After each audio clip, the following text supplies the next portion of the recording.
अस्सलाम वालेकुम प्यारे बच्चों, हमारी आज की वीडियो चौथी जमात के लिए है। आपकी दरसी किताब इब्तिदाई उर्दू के सफ़ा नंबर 63 पर देखिए। आपके सबक नंबर 9 है, जिसका उन्वान है शहीद भगत सिंह। शहीद भगत सिंह का नाम आपने ज़रूर सुना होगा। आज आप इनके बारे में इस सबक में पढ़ेंगे, तो मेरे साथ साथ इस सबक की रीडिंग कीजिए। यहाँ से हम शुरू करते हैं। आपने जंग आज़ादी के बारे में ज़रूर सुना होगा। जंग आज़ादी की जंग। देखिए, जिस लफ्ज़ के नीचे जेर लगा दिया जाता है उसके बाद वाला लफ्ज़ पहले पढ़ा जाता है और पहले वाला लफ्ज़ जो है वो बाद में पढ़ा जाता है। और इस जेर का मतलब होता है का की के।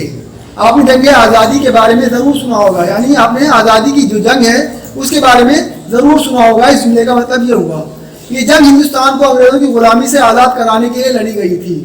आपको मालूम है कि 15 अगस्त 1947 से पहले हमारा मुल्क जो है वो अंग्रेज़ों का ग़ुलाम था। हमारे मुल्क पर अंग्रेज़ों की हुकूमत थी, ठीक है। तो अंग्रेज़ों की ग़ुलामी से आज़ाद कराने के लिए ये जंग लड़ी गई थी। इससे जंग आज़ादी कहा जाता है। जो लोग लड़ाई लड़ रहे थे उनके दो गिरोह थे। क्या थे? दो गिरोह यानी कि दो गुट थे, दो ग्रुप थे। एक नर्म दल था जिसके लीडर महात्मा गांधी थे, और दूसरा गर्म दल था। और कौन दल थे ये? नर्म दल और गर्म दल। एक नर्म दल था जिसके लीडर कौन थे? महात्मा गांधी। और दूसरा गर्म दल था जिसके रहनुमा यानी लीडर भगत सिंह थे। भगत सिंह पंजाब के जिला लायलपुर में मौजूदा पाकिस्तान के जर्रावाड़ा तहसील में 27 सितंबर 1907 को पैदा हुए। उनके वालिद किशन सिंह और चचा आज़ादी की जंग में शामिल थे। उनके वालिद और चचा जो थे वो पहले से आज़ादी की जंग में शामिल थे जब वो पैदा हुए, और कई बार जेल जा चुके थे। भगत सिंह ने इंटर पास करने के बाद ही से सियासत से दिलचस्पी लेना शुरू कर दी थी। जब भगत सिंह ने इंटर पास कर लिया तो सियासत से दिलचस्पी लेना शुरू कर दिया सियासत में। उसी दौरान जलियांवाला बाग का दर्दनाक वाक़या पेश आया। जलियांवाला बाग का एक वाक़या बहुत अहम वाक़या था। जो जलियांवाला बाग पंजाब में है, वहाँ पर वो वाक़या पेश आया था।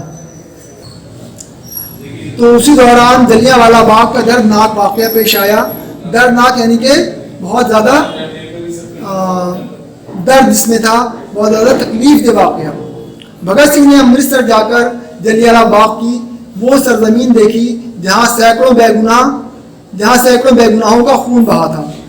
सैकड़ों की तादाद में जो बेगुनाह थे, जो हिंदुस्तान की अपनी मुल्क की आज़ादी के लिए कोशिश कर रहे थे और वहाँ पर कोई जलसा कर रहे थे, उनका खून बहा था। यानी उनके ऊपर अंधाधुंध गोलियाँ चला दी गई थी। अंग्रेज़ हुकूमत ने गोलियाँ चलवाई थी। जंग आज़ादी के मतवाले मुल्क के दूसरे हिस्सों से भी हज़ारों की तादाद में उठ खड़े हुए हैं। भगत सिंह ने उनसे रब्ता कायम किया, यानी उनसे कांटेक्ट किया। भगत सिंह ने उन लोगों से भी। ये नौजवान अंग्रेज़ों से हर सतह पर मुकाबला करने के लिए तैयार थे, यानी कि हर तरह हम अंग्रेज़ों से मुकाबला करेंगे अपने मुल्क को आज़ाद कराने के लिए, यानी जान तन मन धन की बाजी लगा देंगे। इसका मतलब ये है। चंद्रशेखर आज़ाद और भगत सिंह ने ऐसे ही नौजवानों की रहनुमाई का बीड़ा उठाया, जिसके बाद आज़ादी की लड़ाई में पहले से ज़्यादा शिद्दत पैदा हो गई। आज़ादी की जो लड़ाई थी भगत सिंह और चंद्रशेखर आज़ाद के आने से। भगत सिंह के इनकलाबी दोस्तों में राम प्रसाद बिस्मिल, अशफाक उल्लाह खान, सुखदेव और राजगुरु के नाम सबसे अहम थे। ये इनके दोस्त थे, राम प्रसाद बिस्मिल, अशफाक उल्लाह खान, सुखदेव और राजगुरु। इनके नाम सबसे ज़्यादा अहम थे। ये सभी सर पर कफन बांधकर वतन पर अपनी जान निछावर करने के लिए निकले थे। इसी दौरान क्या हुआ? लाहौर में साइमन कमीशन के खिलाफ एक ज़बरदस्त जुलूस निकला, जिसमें लाला लाजपत राय पेश थे। उस जुलूस पर अंग्रेज़ी पुलिस ने बड़ी बेदर्दी से लाठियाँ बरसाईं। लाला लाजपत राय बुरी तरह जख्मी हो गए, जिसके सबब कुछ अरसे में बाद ही उनकी मौत हो गई। जो लाला लाजपत राय थे उनको ज़ख्मी कर दिया गया और उसके बाद ही उनकी मौत हो गई, ठीक है। अगला पैराग्राफ है, भगत सिंह और उनके इनकलाबी साथी इस वाक़े के बाद और ज़्यादा मुनज़्ज़म हो गए, यानी कि और ज़्यादा उन्होंने अपने अंदर वो मतलब डिसिप्लिन पैदा कर लिया और ज़्यादा वो एक्टिव हो गए। उन्होंने अंग्रेज़ों को ईंट का जवाब पत्थर से देने की ठान ली। अगर हमको ईंट से ही मारेंगे तो हम इनसे इसका जवाब पत्थर से देंगे, यानी कि और ज़्यादा ज़बरदस्त तरीके से उनको जवाब देंगे। एक मुहावरा है, इनका जवाब पत्थर से देना। 8 अप्रैल 1929 को सेंट्रल असेंबली में इजलास यानी सेशन के दौरान भगत सिंह और उनके साथियों ने उस पर बम फेंके। भगत सिंह के साथ सुखदेव और राजगुरु को भी गिरफ्तार कर लिया गया। उन्होंने असेंबली के हाल में इनकलाब जिंदाबाद के नारे लगाए और ऐसी पर्चियां हवा में उछाली जिन पर अंग्रेजों के जुल्म की दास्तान बयान की गई थी। ये भी याद रखने की बात है कि भगत सिंह और उनके साथियों ने असेंबली के जिस मकाम पर बम फेंके वो खाली था। जो मकाम था वो खाली था इसलिए कि वो किसी को मारना नहीं चाहते थे। उनका मकसद अंग्रेजों के जुल्म के खिलाफ अपने गुस्से का इजहार करना था। वो किसी को मारना नहीं चाहते थे, उनका मकसद क्या था? अपने गुस्से का इजहार करना अंग्रेजों के खिलाफ। इसके बावजूद अंग्रेजों ने उन पर मुकदमा चलाया। फिर भी क्या हुआ? अंग्रेजों ने उनके खिलाफ मुकदमा चलाया और तीनों साथियों को लाहौर सेंट्रल जेल में 23 मार्च 1931 को शाम 7:15 पर फांसी दे दी गई और उनको फांसी पर लटका दिया। फांसी दे दी गई उनके साथियों को और शहीद भगत सिंह को। अगले तरह आपने देखिए, भगत सिंह उस वक्त सिर्फ 23 बरस के थे। कितने साल के थे? सिर्फ 23 बरस के थे उस वक्त भगत सिंह, जब उनको फांसी दी गई। आज़ादी मिलने से बहुत पहले ही वो हमसे बिछड़ गए। ठीक है, 23 मार्च 1931 को उनको फांसी दे दी गई और 15 अगस्त 1947 को हमारा मुल्क आज़ाद हुआ। तो आज़ादी मिलने से बहुत पहले ही वो हमसे बिछड़ गए। वतन के लिए भगत सिंह की इस कुर्बानी से हौसला पाकर हज़ारों लाखों नौजवान आज़ादी की लड़ाई में कूद पड़े। आज हम आज़ाद मुल्क के शहरी हैं। जंग आज़ादी के हज़ारों मतवालों ने हमारे लिए अपना सब कुछ निछावर करके आज़ादी का ये तोहफा हमें दिया। जब वो शहीद हुए तो उनके माँ बाप और दादा जिंदा थे। भगत सिंह उम्र में सबसे छोटे थे, लेकिन उनका कारनामा सबसे बड़ा था। उन्होंने अपने वतन पर जान देकर अपने ख़ानदान ही का नहीं बल्कि पूरे मुल्क का नाम रोशन किया। इसी को मरकर अमर होना कहते हैं। क्या कहते हैं इसको? मरकर अमर होना। भगत सिंह और उनके दूसरे साथी हमारे दरमियान से उड़ गए, लेकिन हर एक हिंदुस्तानी के दिल में उनकी याद हमेशा जिंदा रहेगी। तो प्यारे बच्चों, देखा आपने शहीद भगत सिंह ने किस तरह अपने मुल्क को आज़ाद कराने के लिए अपनी जान की कुर्बानी दी। इससे हमें सबक मिलता है कि हम भी अपने मुल्क के लिए वफादार बने और अपने मुल्क से मोहब्बत करने वाले बने। अब इस सबक की रीडिंग के बाद सफ़ा नंबर 65 पर आ जाइए। यहाँ देखिए अल्फाज मानी है। तो अल्फाज मानी में जो हमारे सबक में एक लफ्ज़ आया था रहनुमा। रहनुमा के मानी देखिए यहाँ लिखे हुए हैं, राह दिखाने वाला, और कॉमा लगा के आगे लिखा हुआ है लीडर। लीडर लीड करने वाला यानी राह दिखाने वाला, है ना। तो रहनुमा के मानी होते हैं राह दिखाने वाला या लीडर। बेड़ा उठाना, बेड़ा उठाने के मानी है जिम्मेदारी कबूल करना। और शिद्दत के मानी है सख्ती या तेजी। ठीक है। इनकलाबी, इनकलाबी कहते हैं हुकूमत के निज़ाम में तब्दीली चाहने वाला, जो चाहता है कि इनकलाब आए, हुकूमत के निज़ाम में तब्दीली आए। जो निज़ाम चल रहा है हुकूमत का वो अच्छा नहीं है, वो मुनासिब नहीं है, ये निज़ाम नहीं होना चाहिए, हुकूमत का निज़ाम बदलना चाहिए, वो इनकलाबी कहलाता है। सर पर कफन बांधना, ये एक मुहावरा है। सर पर कफन बांधना यानी जान देने के लिए तैयार रहना, कुर्बानी देने के लिए तैयार रहना, इसे कहा जाता है सर पर कफन बांधना। दौरान, दौरान का मतलब होता है बीच में। दौरान का क्या मतलब? बीच में। इसके बाद में देखिए पेश पेश। पेश पेश का मतलब आगे आगे। इसके बाद है बेदर्दी। बेदर्दी का मतलब बेरहमी, जिसमें दर्द ना हो, जिसमें रहम ना हो। संग दिली, संग कहते हैं पत्थर को, और दिल तो आप जानते हैं वो शख्स जिसका दिल पत्थर की तरह हो यानी सख्त हो, बेरहम हो, जो उसे संग दिली या बेरहम कहा जाता है। बेदर्दी का मतलब बेरहमी या संग दिली। शदीद, जिसमें तेजी और शिद्दत हो। ठीक है। शदीद, शदीद का मतलब जिसमें तेजी या शिद्दत हो।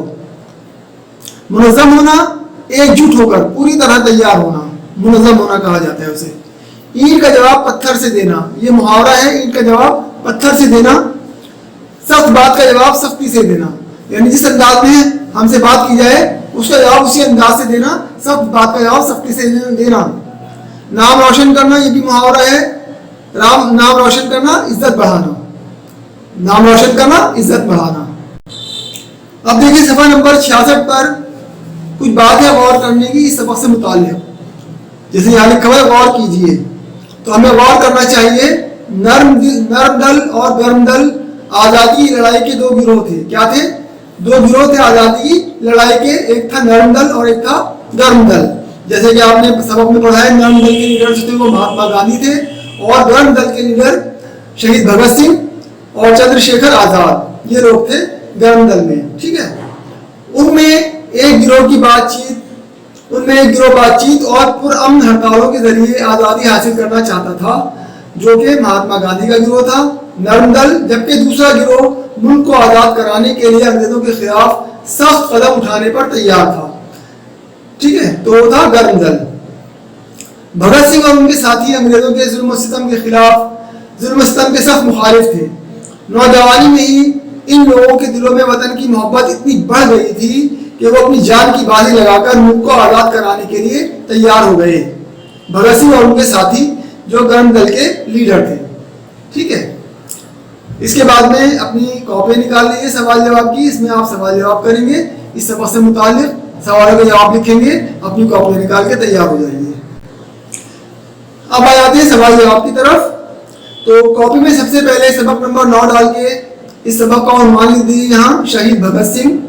फिर इधर तारीख लिखकर आज की तारीख डाल लीजिए, सोचिए, बताइए और लिखिए। इस तरह लिख लीजिए। आपको सारा काम अपना पेंसिल से करना है। मैंने आपकी सहूलत के लिए रेड और ब्लू पेन का इस्तेमाल किया है सवाल जवाब लिखने में। आप अपना काम पेंसिल से करेंगे। ठीक है, तो सबसे पहले सवाल नंबर 1 जो है वो है, इसमें हिंदुस्तानियों ने अंग्रेजों के खिलाफ लड़ाई क्यों लड़ी? वो क्या वजह थी कि हिंदुस्तानियों ने अंग्रेजों के खिलाफ लड़ाई लड़ी? तो अगली लाइन में इसका जवाब लिखिए। इस तरह जवाब लिखकर अपने वतन को आज़ाद कराने के लिए हिंदुस्तानियों ने अंग्रेजों के खिलाफ लड़ाई लड़ी। अपने वतन को आज़ाद कराना चाहते थे अंग्रेजों की गुलामी से। ठीक है, तो इस तरह से इसका जवाब यहाँ पर आ गया। अब 1 या 2 लाइनें छोड़ दीजिए, उसके बाद अगला सवाल देखिए। सवाल नंबर 2 डालकर अंग्रेजों के खिलाफ लड़ाई लड़ने वालों के कौन से 2 गिरोह थे? वो 2 गिरोह कौन से थे जो अंग्रेजों के खिलाफ लड़ाई लड़ रहे थे?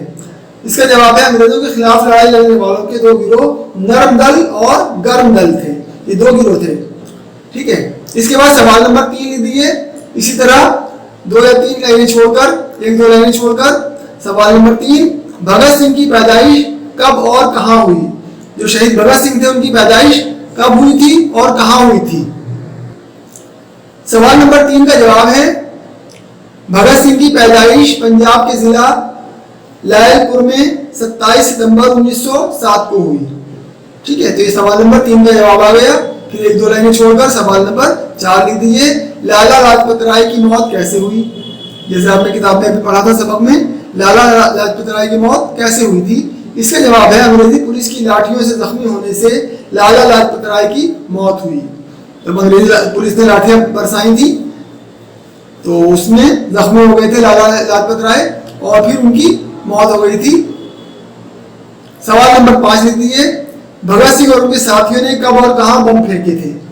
भगत सिंह और उनके साथियों ने कब और कहां बम फेंके थे? इसका जवाब है 8 अप्रैल 1929 को सेंट्रल असेंबली के इजलास यानी सेशन के दौरान भगत सिंह और उनके साथियों ने उस पर बम फेंके थे। सेशन आप इस तरह से ब्रैकेट में लिख दीजिएगा, इजलास का मतलब होता है सेशन। अब इस सबक का आखिरी सवाल है सवाल नंबर 6, भगत सिंह और उनके साथियों को कब और कहां फांसी दी गई थी? इसका जवाब लिख दीजिए। भगत सिंह और उनके साथियों को लाहौर सेंट्रल जेल में 23 मार्च 1931 को शाम 7:15 पर फांसी दे दी गई। ठीक है, जिस तरह आपके सवाल जवाब मुकम्मल हुए। अब आपका काम वर्क बुक का रह गए, वर्क बुक का काम करेंगे। सवाल जवाब के बाद वर्क बुक में देखिए नीचे लिखे, नीचे दिए हुए लफ्जों से खाली जगहों को पुर कीजिए। पुर करना कहते हैं भरना। खाली जगह जो है उनको पुर करना यानी भरना है। और ये अल्फाज दिए हुए हैं, जलियांवाला बाग 27 सितंबर 1907, जर्रावाला, साइमन कमीशन, लाला लाजपत राय, इनकलाब जिंदाबाद और 23 मार्च 1931। ये अल्फाज हैं। और नीचे आप देखेंगे कुछ जुमले जिनमें खाली जगह दी हुई है। आप इनको इन अल्फाज के जरिए से पुर करेंगे, भरेंगे उन जुमलों को, खाली जगह को। तो पहला जुमला है, भगत सिंह पंजाब के जिला लायलपुर में, यहाँ पर खाली जगह दी हुई है तो यहाँ पर क्या आएगा? जर्रावाला, शाबाश। जर्रावाला तहसील में कब पैदा हुए थे, उसकी डेट क्या थी जब भगत सिंह पैदा हुए थे? तो यहाँ से देख कर लीजिए 27 सितंबर 1907 को पैदा हुए। ठीक है, तो ये पहला जुमला आपका मुकम्मल हो गया। इसमें 2 जगह खाली थी जो आपने पूर्ण कर दी। अब है दूसरा जुमला, भगत सिंह ने अमृतसर जाकर कहाँ की सरजमीन देखी थी? जी, जलियांवाला बाग। जलियांवाला बाग की वो सरजमीन देखी। जलियांवाला बाग लिख दीजिए यहाँ पर खाली जगह में। इसके बाद तीसरा जुमला है, उसी दौरान लाहौर में काय के खिलाफ एक जबरदस्त जुलूस निकला था जिसमें लाला लाजपत राय जो वो जख्मी हुए थे पुलिस की लाठियों से। जी उसी दौरान लाहौर में साइमन कमीशन के खिलाफ एक जबरदस्त जुलूस निकला। साइमन कमीशन ये कमीशन अंग्रेजों ने बनाया था, इसके खिलाफ जुलूस निकला था जिसमें लाला लाजपत राय जो है वो जख्मी हो गए थे और फिर उसके बाद उनकी मौत हो गई थी। चौथा जुमला है जिसमें लाला लाजपत राय पेश थे। यहाँ पर लाला लाजपत राय आ जाएगा, इसको लिख दीजिए लाला लाजपत राय। पांचवा जुमला है, असेंबली के हॉल में क्या हुआ? काय के नारे लगाए? इनकलाब जिंदाबाद, है ना। असेंबली के हॉल में इनकलाब जिंदाबाद के नारे लगाए। और छठा जुमला, भगत सिंह और उनके साथियों को खाली जगह है वो फांसी दी गई। तो यहाँ पर वो तारीख लिखी जाएगी, यानी 23 मार्च 1931। ठीक है, तो यहाँ पर 23 मार्च 1931 को फांसी दी गई। इस तरह आपके फिल इन द ब्लैंक्स मुकम्मल हुए। खाली जगह पूर्ण करने के बाद अगला काम जो है वो है, लफ्ज के सामने 3 लफ्ज हैं। हर लफ्ज के सामने 3 लफ्ज हैं, उनमें जो मुतजाद हों उनको खाली जगह में लिखिए। ये जैसे एक लफ्ज लिखा हुआ है गुलामी और इसके साथ में ये सामने 3 लफ्ज लिखे हुए हैं। इनमें से गुलामी का जो मुतजाद यानी अपोजिट वर्ड है, विलोम शब्द है, उसको आपको यहाँ लिखना है। गुलामी का मुतजाद क्या होगा? आजादी। गुलामी का मुतजाद क्या होगा? आजादी। तो आजादी यहाँ लिख दीजिए। नर्म, नर्म के बाद में देखिए 3 जुमले लिखे हुए हैं, सख्त, लकड़ी और गर्म। तो नर्म का मुतजाद ना तो सख्त है, ना लकड़ी है, ना गर्म है, तो क्या है? सख्त है। ठीक है, बिल्कुल। मैं ऐसे देख रहा था कि आप क्या बताते हैं। तो नर्म का मुतजाद सख्त, तो सख्त को यहाँ लिख दीजिए। जंग, जंग तो आप जानते हैं, जंग का मुतजाद क्या होना चाहिए यहाँ पर? जंग का मुतजाद सुलह, लड़ाई या फौज। लड़ाई तो खुद जंग को ही कहते हैं, है ना, और फौज के जरिए से जंग लड़ी जाती है। तो जंग का मुतजाद सुलह। सुलह का मतलब आपस में मेल जोल करना, है ना। सुलह, जंग का मुतजाद सुलह लिख दीजिए यहाँ पर। जमीन, जमीन का मुतजाद क्या होना चाहिए? मिट्टी, घर या आसमान? हाँ, आसमान, शाबाश। तो यहाँ पर जमीन का मुतजाद आसमान लिख दीजिए यहाँ। अब जो लफ्ज है वो है मौत। मौत में मुतजाद, इसका मुतजाद, इसका अपोजिट वर्ड क्या होगा? जिंदगी, इंसान या हैवान। जी, तो इनमें से जिंदगी है इसका मुतजाद, तो इसको यहाँ लिख दीजिए जिंदगी को। नौजवान, नौजवान का मुतजाद बताइए? बूढ़ा, बच्चा या लड़का? जी, नौजवान का मुतजाद बूढ़ा, तो इसलिए बूढ़ा यहाँ लिख दीजिए। ठीक है, तो इस तरह से आपके मुतजाद अल्फाज भी मुकम्मल हुए। अब देखिए इन जुमलों पर सही या गलत का निशान लगाइए। ये कुछ जुमले दिए हुए हैं नीचे, अगर ये जुमला सही है तो यहाँ पर सही का निशान लगा दीजिए, अगर गलत है तो गलत का निशान लगा दीजिए। पहला जुमला है, भगत सिंह 60 बरस जिंदा रहे। क्या भगत सिंह 60 बरस जिंदा रहे थे? नहीं, वो तो नौजवान थे, जवानी की हालत में ही उनको जो है फांसी दे दी गई थी, इसलिए वो 60 बरस तक जिंदा नहीं रहे थे, बल्कि वो जवानी में ही, जब उनके माँ बाप और उनके दादा भी जिंदा थे तब उनको फांसी दी गई थी। तो इसलिए भगत सिंह 60 बरस जिंदा नहीं रहे थे, बल्कि वो नौजवानी की उम्र में ही उनको फांसी दी गई थी, शहीद हो गए थे, उनको शहीद कर दिया गया था। तो ये जुमला गलत है, इसलिए यहाँ पर गलत का निशान लगा दीजिए। दूसरा जुमला है, भगत सिंह की शहादत के वक्त उनकी माँ जिंदा नहीं थी। जिंदा नहीं थी? नहीं, माँ उनकी जिंदा थी, बाप भी जिंदा थे और दादा भी जिंदा थे, इसलिए भी जुमला गलत है, इस पर भी गलत का निशान लगा दीजिए। महात्मा गांधी नर्म दल के लीडर थे। हाँ, सही है जुमला, तो इसलिए यहाँ पर सही का निशान लगा दीजिए, क्योंकि महात्मा गांधी नर्म दल के लीडर थे। गर्म दल के लीडर शहीद भगत सिंह और कौन थे? अशफाक उल्लाह खां और इसके साथ में चंद्रशेखर आजाद। चौथा जुमला देखिए, सफा नंबर 68 पर चंद्रशेखर आजाद भगत सिंह के दोस्त थे। दोस्त थे, हाँ बिल्कुल सही है, इसलिए यहाँ पर सही का निशान लगा दिए, जुमला सही है। पांचवा जुमला है भगत सिंह और उनके साथियों पर अंग्रेजों ने मुकदमा नहीं चलाया। भगत सिंह और उनके साथी जो थे उन पर अंग्रेजों ने मुकदमा नहीं चलाया था, मुकदमा चलाया था और फिर उनको फांसी भी दी थी, इसलिए जुमला गलत है, इसलिए यहाँ पर गलत का निशान लगा दीजिए। जुमला नंबर 6, आज हम आजाद मुल्क के शहरी हैं। आज हम आजाद मुल्क के शहरी हैं, हाँ जुमला तो सही है। हमारा मुल्क 15 अगस्त 1947 को आजाद हो गया था, इसलिए आज हम आजाद मुल्क के शहरी हैं, ये जुमला सही है, सही का निशान लगा दीजिए। इसके बाद में देखिए, इन तस्वीरों को गौर से देखिए। ये कुछ तस्वीरें यहाँ पर दी हुई हैं, इनको आपको गौर से देखना है। इन तस्वीरों में हर कोई कुछ ना कुछ काम कर रहा है, कोई कुछ कर रहा है, कोई कुछ कर रहा है। ये तस्वीर पूरी तरह आपके सामने आ गई। तो इन तस्वीरों में ये 5 लोग हैं और पांचों ही कुछ ना कुछ कर रहे हैं। तो ये देखिए यहाँ क्या लिखा हुआ है, ऐसे अल्फाज जिनसे किसी काम का करना या होना जाहिर हो उन्हें फेल कहते हैं। फेल लाम, फेल, फेल यानी काम। एक तो फेल लाम होता है फेल, और एक होता है फेल लाम, ये भी फेल पढ़ा जाता है।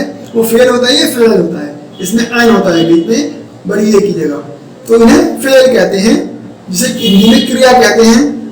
तो इस तरह से ऐसे अल्फाज जिनसे किसी काम का करना या होना जाहिर हो उन्हें फेल कहते हैं। अब सफा नंबर 69 पर आएंगे हम। इन तस्वीरों में देखा कि अब्बाजान अखबार पढ़ रहे हैं, अम्मी जान टेलीविजन देख रही हैं, राशिद जो है वो जो लड़का है बच्चा वॉकमैन सुन रहा है। वॉकमैन जो जिस तरह से आप इस वक्त मोबाइल पर लीड लगाकर सुनते हैं ना कुछ, तो ये पहले ज़माने में वॉकमैन हुआ करते थे जब मोबाइल नहीं थे। तो राशिद इस बच्चे का नाम है, ये वॉकमैन में कुछ सुन रहा है। नादरा जो एक लड़की है वो चाय पी रही है, सामने बैठी हुई है, ठीक है। इसके बराबर में सानिया सबक लिख रही है, सानिया जो वो सबक लिख रही है। तो इन जुमलों में पढ़ रहे, देख रही, सुन रहा, पी रही और लिख रही जैसे लफ्ज किसी काम के करने के बारे में बता रहे हैं, ठीक है। एक बार फिर पढ़ता हूं मैं इसको। इन जुमलों में पढ़ रहे, देख रही, सुन रहा, पी रही और लिख रही जैसे लफ्ज किसी काम के करने के बारे में बता रहे हैं। पढ़ना, पीना, सुनना, लिखना, ये सब क्या है, ये फेल है, क्योंकि ये किसी काम के करने के बारे में बता रहे हैं। तो ये सब लफ्ज क्या है, इनको फेल कहा जाता है। फेल लाम, फेल, ठीक है। अब देखिए नीचे दी गई तस्वीरों से कौन सा काम मालूम होता है, खाली जगह में लिखिए। ये बच्चा क्या कर रहा है, जो कुछ कर रहा है आप देख रहे हैं, यहाँ पर लिख दीजिए, ठीक है। ये कुछ काम कर रहा है, जो कुछ भी कर रहा है इसे यहाँ लिख दीजिए। और ये बच्ची जो कुछ कर रही है इसे यहाँ लिख दीजिए। क्या कर रही है ये देख लीजिए आप, है ना, हाँ देख रहे हैं ना। इसी तरह से ये एक खातून है, एक मैडम है, ये कुछ कर रही हैं, जो कुछ कर रही हैं आप देख लीजिए और यहाँ लिख दीजिए। ये बच्चा क्या कर रहा है तो अच्छी तरह पहचान गए होंगे आप। तो ये बच्चा जो कुछ कर रहा है इसे यहाँ लिख दीजिए। इस तरह से ये काम आप खुद कीजिए। अब देखिए एक बहुत दिलचस्प काम, यहाँ पर जंग आज़ादी में हिस्सा लेने वालों को तस्वीरों में पहचानिए और उनके नाम से मिलाइए।